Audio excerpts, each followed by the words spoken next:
you. Good evening to you. I did have something to say at the start of this, but it's gone. We are carrying on with our 8th Doctor Big Finish marathon. Woo! Yes, we finally at the end of the Divergent universe. So, starting off with Kedroya. We see them in the kind of void, I'd say, between the interzone. the interzone, that one, yeah. And Keres and Charlie are awake. The Doctor is just having a little bit of a nap because of time sickness. He's a sleepy boy. And Croker's trying to wake him up because he doesn't like the Doctor sleeping. And it's at this point that they realise, Charlie and Keres, that they can't move on to the next one without the Doctor being awake with them. So he's kind of the key to this. So they're like, oh, it's fine, we can rest for a bit after all the stuff they've just gone through in Faith Stealer. Yeah. And all of that. They finally got 5 minutes to just chill, and Croker's just losing his mind. Yeah, I love the bit where the Doctor then wakes up and sort of flips it back on the Croker, and sort of we properly get to see the fact that the Croker's been using his mind powers, but the Doctor's able to flip it back and basically torture the Croker for information, which is done in quite a comedic scene. But if you think about it, it's actually quite dark for the Doctor to sort of mentally torture someone. But basically, they get to where they found out where the Divergents are based. In a place called Kedroy, which is Welsh for the labyrinth, or it's basically a Welsh term for it's a combination of terms that mean sort of labyrinth and a castle, because they're in there's a big castle with a labyrinth, and it's basically them wandering around trying to sort of get their bearings, and the Doctor is trisected. Done right, unlike what they did in the Flux. Yeah, it's basically that, but instead of it just being 3 carbon copies of the Doctor, the different aspects of the Doctor's personality. So you have one that's sort of quite straight down the middle, the sort of the normal one. Then you have what Charlie nicknames him Tigger. I'm from the West Country, I am. Tigger and Eeyore. Yeah. Because you get one that's very hyperactive, very energetic, very much like the ADHD. Sort of, yeah. And then Eeyore, who's the more mumbly, grumbly side of the Doctor, the more darker tones and everything. Yeah. I mean... Point at me for a second then. No. Oh, God, no. I wouldn't do that. Not on this. But no, the dark and, you see them all interacting with each other, and then you got Charlie and Keres being like, what the hell's happening? And Charlie's like, oh, God, there's 3 of them. Yeah, the fun part is them basically just trying to get, because they're told that the TARDIS is in this labyrinth, and they've got to sort of make their way around it with various different traps and things, and the Doctor gets to meet another comedy Welsh admin assistant as well, which was quite funny. Who's sort of deliberately being a bit obtuse to the Doctor, being like, well, you've got to go to this department for that, and then you've got to go to the department for health and safety, and the department for I'm trying to remember exactly why they were different. They were all sort of ludicrous, corporate runarounds that we're all used to in the real world, where you can't get this from here, you've got to go to there, and they've got to go from there to here, and blah, blah, blah. You know, he has to borrow a pen at one point. That's the department for stationery and office supplies and things like that, you know. Got a department for questions when they determine whether your question is rhetorical or original. You were doing so well then. Yeah, I know. It got away from you just a little bit. A little bit, yeah. It's fine. You did better than I could, because I couldn't even remember the dialogue properly. But Genuine, yeah, that's the one. Genuine, yes. Genuine. And there's a lot of... It does meander along a little bit, but the interactions between... Because they pair them off... Like the main Doctor goes off on his own, and Keres gets paired with the energetic happy Doctor, and Charlie gets paired with the more downbeat, miserable one, which is quite interesting to do, because realistically you think they pair them the other way around, because Keres is a lot more mellow dulcet tones, than Charlie, and Charlie's very much energetic. So swapping them round means that you get a bit of conflict between the characters as well, because Keres is getting a bit sort of fed up of the energetic Doctor being like, right, come on now, we've got stuff to do, let's just use our heads for this. Stop looking at the funny rabbit, stop looking at the weird animals and things. And then the other guy's just moping around, and Charlie's like, right, will you stop being such a miserable bastard and actually use your brain and be the Doctor and fix this? Yeah. And they sort of meander around this maze. There's a Minotaur, of course there is, because it's a labyrinth. And why wouldn't there be? And an obolat, whatever that is. I don't even know. An alien, probably. And then they eventually get to the TARDIS. But they don't. Yes. It was a trick. The TARDIS was never there. Yeah, it was a nice little red herring. Yeah. To be honest. And then you get a bit more following this of the Croker doing his mind stuff, and again, it kind of going a bit awry. There's a lot of dark tones with all that mind stuff, really. There are. That's probably the darkest element to this, though, because this is overall quite a fun story. I mean, there's a bit of character conflict here and there, but overall it's quite fun. It's it's on the same level of Faith Stealer as being quite quite light and quite thingy. Because as we get into the rest of the finale stuff, it's quite heavy and it's quite tricky to navigate at times. So having something like this, where it's basically just the regular cast plus 2 additional doctors, all played by Paul McGann, obviously, and then just a few other tiny little parts here and there, under Croker. It just allows the characters a bit more time to develop and a bit more breathing space, really, because they are basically on one single quest, and it's sort of trying to figure out where they are, figure out where the TARDIS is, and see if they can leave. Yeah. And as they get to TARDIS, it sort of just disappears all around them, and it was all just a trick. And it's that leads us into what is another cheerful... Oh, it's not cheerful at all, it's the last. Yeah. We went from Care Droid last week, which was a lot of fun, to the last, which is utterly bleak and miserable. Yeah. But I kind of love it. It is good fun. I wouldn't necessarily use the word fun. No. But I do enjoy it. I like the fact that it just goes, hey... It's Doctor Who meets Threads, basically. Yeah, so it definitely shows politicians being a bit out of touch with their people they're supposed to be looking after. Yeah, which would never happen in the real world. No, God, no. Evening, Prime Minister. What I really like about this is the fact that it's bleak, but it's not like necessarily... There are parts of violence, but it's not like a big violent body horror type thing. It's more bleak from like a character point of view. Like you said about these sort of out-of-touch politicians and like the idea of this small group of people like completely unaware of the fact that they think they're living in a bunker and they're going to emerge victorious to everyone, but they don't realise that like everyone's basically dead. Yeah. Everyone's gone. Yeah, and it's a bit strange as well because Keres is the only one who can really hear or speak to the dead people when they come knocking. Yeah. Which it was...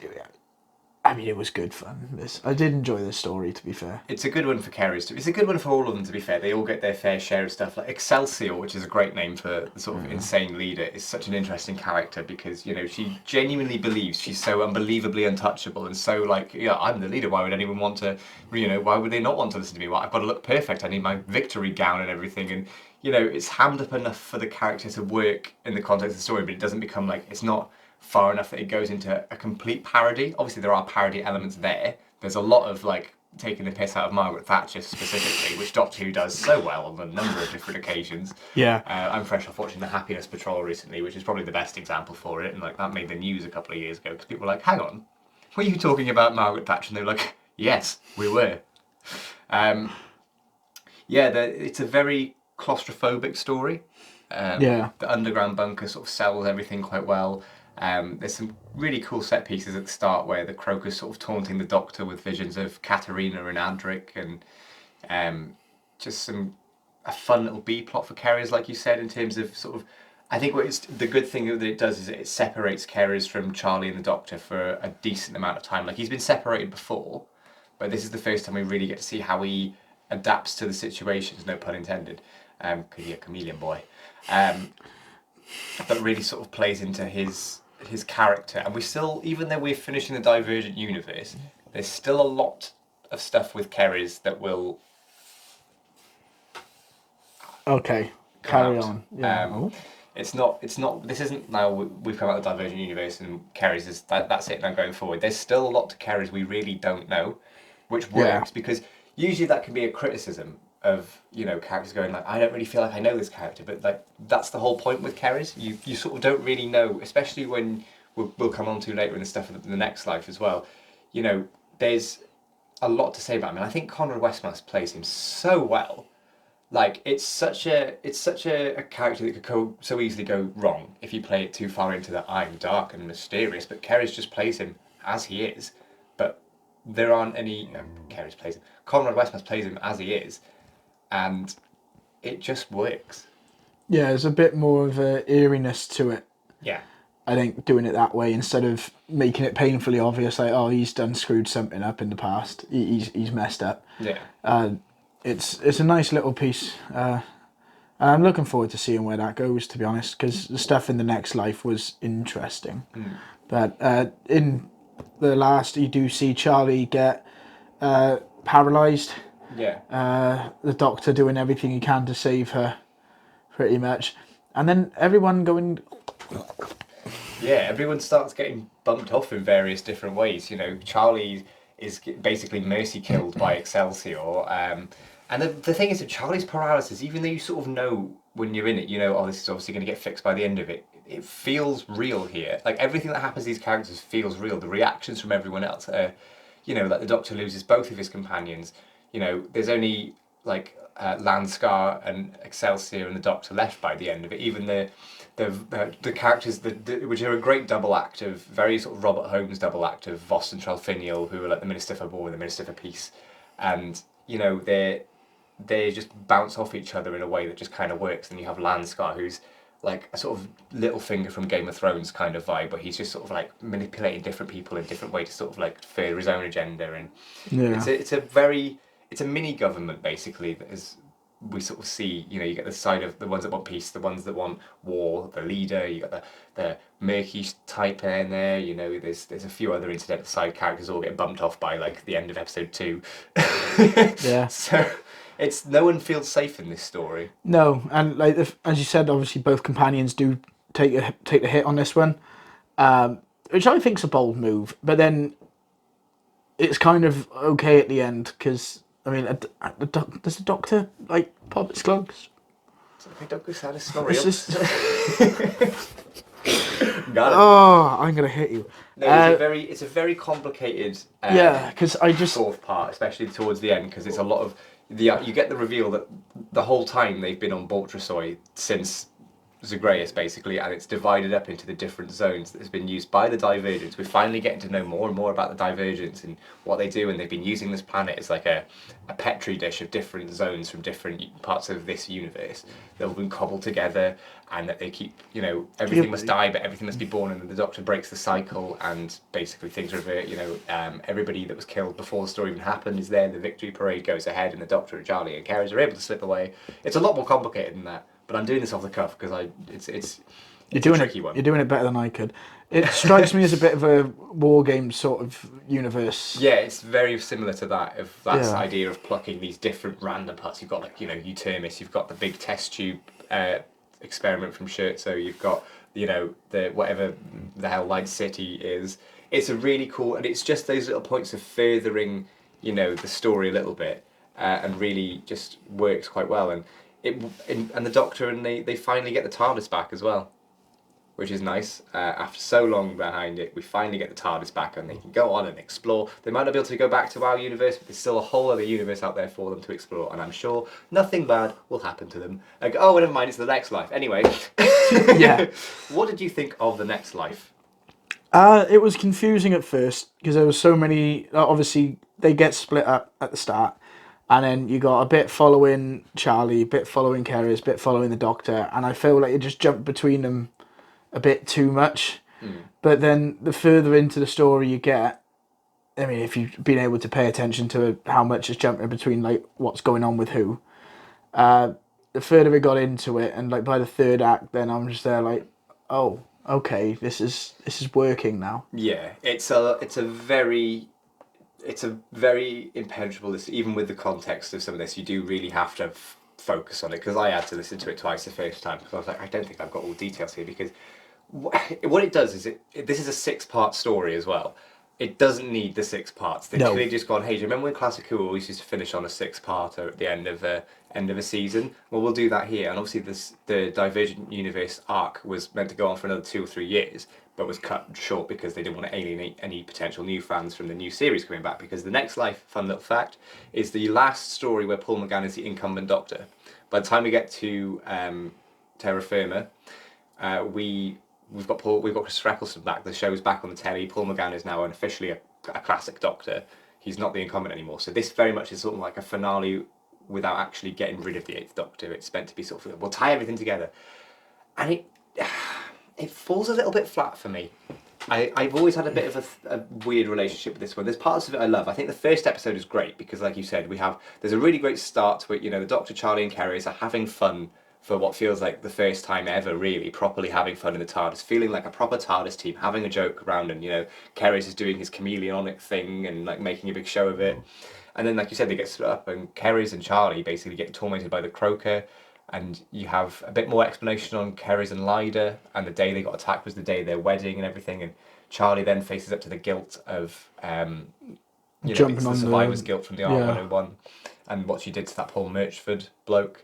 Saved his life, mind. Yeah, but what is a very clever twist that Charlie recognises the name of Peter Davis' character from Zagreus, which means that she instantly realises that, oh, this is all just a big illusion, isn't it? And there's that great scene where she's all about the croaker and she's like, someone in need of a jolly good hiding, and screaming at thin air. That's really great. And the dreamscape stuff, you know, I love that sort of stuff.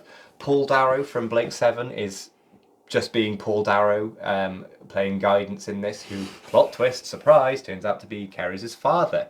Because they all end up on this blue crucible world, which is, plot twist, it's the whole plan of the Divergence all along to use this planet to basically keep the reason that this universe doesn't have time is because it's stuck in a time loop, and they've done this cycle for, you know, millennia, but over and over and over, so there is no sense of time because everything must die and everything must live again. You see how it all comes together? It takes a while, but you get there. I do hate the incidental music in this. It's so repetitive. It's like, oh, we're in a jungle planet, so it's just different, like, bongos and things like that, and it just gets really annoying. Daphne Ashbrook, did you notice here that it was Daphne Ashbrook playing Perfection? Yeah. Grace from the TV movie. There's a really clever little in-joke, you know, where they sat down to dinner, and then Perfection's husband Keep goes, oh, we must say grace before dinner, and Doug goes, there's no grace here, and I was like, I see what you did there, because they don't have the license to Grace or anyone else from the TV movie with the exception of the Eighth Doctor. Yeah. So because Fox gonna Fox, do you know what I mean? But there's no reason for this to be 6 parts, because the first episode, as good as it is, and as much as I like it, could have been dumbed down. It's not connected to the rest of the story. The story properly starts in episode 2. But even then, it's episode 2 to 3 and most of 4, running around and, you know, good character bits and things, and then you just get a massive dump of exposition in, like, towards the end of episode 4, and then episode 5 and episode 6 is just like, hey, here's what you missed on Doctor Who. We're going to fill in all the details for you now, and that's when it really starts to fall apart. Yeah, but I disagree. I'd say episode 1 does connect a bit instead of not. It's got Charlie waking up from a little dreamscape, realising it was an issue. Same with Kerry's as well. And you get that stuff with Croker and him, that feeling of, oh, he's definitely working with someone on this now. Yeah, and you've got all that, which does play a part throughout the rest of it. No, what I mean is not connected. It's like the sort of episode 1 of The Mind Robber. Do you know what I mean? Where it's like, yes, it does connect to the rest of it and puts the pieces in place, but like the main chunk of the episode, if you were to get rid of those and just have these things revealed, you'd probably have an episode that's only about 5-10 minutes long. True. And it just is a bit of a slog, and there's far too many eating scenes in this episode. Yeah. Really, like, horrible. I mean, if you like ASMR eating things, you'll probably love this. It says an icy shiver down my spine. I can't. Look, no, grin. Get rid. No more of that, please. You can just say, oh, we're eating, and have the occasional knife banging against a plate or something. You don't need the whole in my ears, because that's going to be awful. I've just done that to myself now, so however you're feeling, I have just felt that as well, and I'm really sorry. There's a lot of anti-climaxes in this for me. We're going to go full spoiler territory now, by the way, for this audio that's like 20 years old. So Charlie and her jealousy of Perfection is just so annoying and feels really immature. God, yeah. You know, Perfection obviously is presented as like she's an experiment by the Divergence to, you know, basically to become the perfect creature for this universe, blah, blah, blah. She wants to repopulate with the Doctor. She's obviously very into the Doctor. There's a lot of hardcore flirt in there. And Charlie's like, and I can't be dealing with any of this. It's like, oh my God, we thought we've done this. We've done the whole unrequited love thing. We nailed that and shit. So why is it being brought up again now?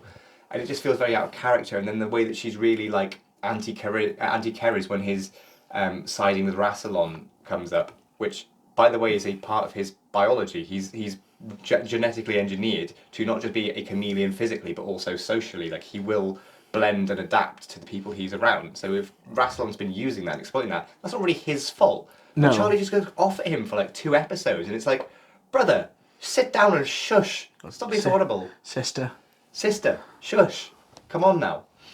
And then you get the fact that the Doctor, the hero of the piece, does not deal with Rassilon, Croker, Keep, or the Divergence. It's all Keep that does it. He's then set up to be this last-minute big bad, worse than Rassilon, worse than the Divergence. Keep is revealed to have got rid of the Divergence off-screen, well, off-speaker.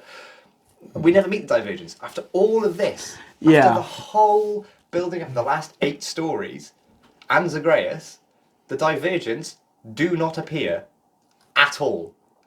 They're not even, they're hinted to when you go, oh, we get these hints of the plans like in the last, the Divergence do this, you think, oh god, this is going to be one hell of a confrontation.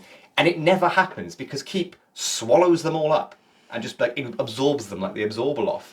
Like, can you imagine, like next, oh, I'm saying this, it'll probably happen. Imagine next year, yeah, the whole big antagonist is hinted throughout, and all of a sudden it's the Absorbaloff turns around going, yeah, I've absorbed them, tastes like chicken. That was what it felt like. Yeah. Like, the Divergent is meant to be the big bad. It's called the Divergent Universe. And we don't see a single one of them, or hear a single one of them. It just falls so flat. And, like, you know, like, even the Doctor doesn't even get a chance to deal with Croker and Rassilon. You think, okay, well, if Keep's done that, then maybe that Keep just basically swallows them up as well, sticks them inside of the Scherzo loop, which is quite a cool little callback, to be fair. Yeah. With a twist that they're not going to repeat this now. They've got their memories intact, and they've just got to go round and round and round and round and round and round and round and round and round and round and round. Yeah. But the Doctor doesn't get a hand in any of it. He basically just, it's the story is all solved by a character that's introduced in this episode, who then just goes, yeah, disappears. Let's not forget that Perfection is actually Zagreus. Oh yes, Zagreus is back as Perfection, because that was a cool twist. I'll admit. that was awesome. I remember when I first heard that I wasn't expecting it. And when you start hearing the crackle of her voice, and then the twist that in this universe Zagreus can only possess dead people, so Perfection actually has died, and not just died, but killed herself because of Keep. Yeah, it's a bit heavy. That was dark. Yeah, that was real dark. And it was an awesome, like, cool part to the story, and it did kind of make you feel a little bit, and then you just understand then that Keep's still an asshole. Yeah, but she's just a bit worse now. Yeah, and the reveals of the Church of the Foundation is actually not the Foundation, it's the Foundry. This planet is the Foundry for the whole loop and the whole life in the universe. That's why they worship it, and that's why they've got to protect it, and that's why Keres and his father, all that come from. It's a lot to take in, and it moves episode 5 and 6 after quite a slog through episode 2, 3, 4, with some great moments in. I mean, McGann has some really funny bits where he's trying to buy time in different situations, but it is just capture, escape, capture, escape, capture, escape. And then episode 5 and 6 is going, hey! Are you ready? Because we're going to tell you everything, and you're not going to like it. Then they finally go back into our universe, and you think, thank God for that. Surely now they'll be nice and safe, and they'll have a lovely time. I got that feeling. You got the sound of like birds and some mechanical things, and the freaking Daleks. Yeah, there's that familiar thud. And then they're like, oh, we're back in our universe then. And what they do, they walk in and Davros and the Daleks are waiting for them. Yeah. Great cliffhanger. Really good. I believe when I heard it, I was like, I need to listen to this now. Yeah. You messaged me and you were like, I've just finished it. And I was like, good cliffhanger. We've done it. We've escaped the Divergent universe. How do you feel the series did as a whole for you? From Scherzo to now? See, Scherzo started off at such a high. And then going through, you had some episodes that were just brilliant, but then it is a very mixed bag series, to be honest. Because when it's good, it's incredible, but my God, when it's bad, you notice it. Yeah, 100%. You've got to sit through, like, you know, for every Scherzo, there's a Creed of the Crommen. For every Natural History Fear, there's a Twilight Kingdom. You know, you've got to sit through bits of The Next Life where you just think, where is this going? We've got, like, an hour left of screen time, I don't know, and you've still got no answers really as to what the whole point of this is and how they're going to get out and why this has happened in the first place, and it just gets and you're like, eh? Yeah. There's so much potential you could do with this. Like, going to a universe without time would lead for some very abstract and weird concepts, and we do get that. You get stuff like Scherzo, and when they actually lean into that side of the arc is when it's at its strongest. You know, Scherzo is one of the best Doctor Who stories in any medium in the history of the show. Same with Natural History of Fear. Faith Stealer is fun and has some great ideas, and Care Droyer is great. The last has a number of really dark and really cool points to it, but again does have a little meandering side to it. And then you get stuff like The Next Life and Creed of the Crommen. and Twilight Kingdom, which just don't work. Yeah. There's a lot of weight, and there's a couple of stories from the next run, from now up until the sort of this finale of this era of the Eighth Doctor, where you can tell that there's one especially that you can go, this has been lifted straight out of the Divergent universe and just remodeled into a story for our universe, because there was clearly a lot of stuff they wanted to do and they just couldn't. And I think that in hindsight they said that it didn't make a difference because people dropped away from Big Finish when a new series came back anyway, so it wouldn't have made a difference. It was not like they alienate people. People just dropped off anyway. It's hindsight, isn't it? That's all But it yeah, is. I completely get why they made the decision at the time. Yeah. Because no one was expecting them to go, oh, right, we'll do this new chapter for the Eighth Doctor. It's going to last like 3-4 years. And then they go, oh, yeah, by the way, Doctor Who's coming back to telly. And they go, you went now? Yeah. So I think that's for me. I think on the whole, some very positive stuff, and a lot of wasted potential and some quite downright just crap stuff. Yeah. I definitely agree with that. There's no rush to go back and listen to Creed of the Cronin or Twilight Kingdom. I don't think I will ever listen to that again, to be honest. No, I mean, I'll definitely go back and pick out a couple of stories from this. Caredrawer, I definitely go back to. Mostly just for the Welsh guys, innit? To be honest, as they're brilliant. You need to go to the Department of Health and Safety for that. Gotta get yourself a yellow card. No, I can't do that. That's slander, innit? Actually, I haven't mentioned a company. It's fine. We're good. You're gonna have to go home for the day. You've been a naughty boy. Tom's not slandering anyone, and Tom's not slandering any business here that you might. And if you can piece the details stuff from that together, then you're too invested. But the views of Tom Scout do not represent me or the Time Space Visualizer as a company. Thank you very much. We'll see you next time We're a company. No. Oh. But it's nice to dream. One day. If you want to make us a company, though, you know what to do. Like, share, and subscribe. Ring the bell and comment on the video. And there's a reason I don't usually do this bit. Yeah. Did that work? Was that good enough? It was a good job. I'll give you that. Yeah. And don't forget as well, we still have our memberships up as well, so you can go and support us that way. It does cost a little bit of money. I forget the prices, but they're all there. Just go have a look. You get some cool stuff with it as well. You get extended cuts. You might even get the chance to put us through a video of your choice within reason. Yes. Which I must stress, because we are not going to prison for you lot. Reason. If you say, wow, we'd like to see you rob a bank at midnight or something, I'd be like, no. Where's my alibi? Yeah. Allegedly. But yeah, we've done some stuff. We've done some cool stuff. We've got a membership podcast every month as well, which is purely for the members, where me and Tom just no plan. We just sit down, turn the camera on, and talk about whatever Doctor Who things are on our mind in a minute. Thank you to everyone as well. It's been very lovely about my 73 yards video that went up last week. Sorry for the delays on that. I was away. I couldn't get it out in time, so it was about a day late. But I'm sorry. I'm very sorry. It won't happen again. It probably will. But yeah, we'll see you next time for something different. And then in a few weeks, we'll carry on with some more 8th Doctor stuff. So yeah, thank you for watching. Yes, have a nice evening or day or afternoon, wherever you are. Goodbye. Goodbye.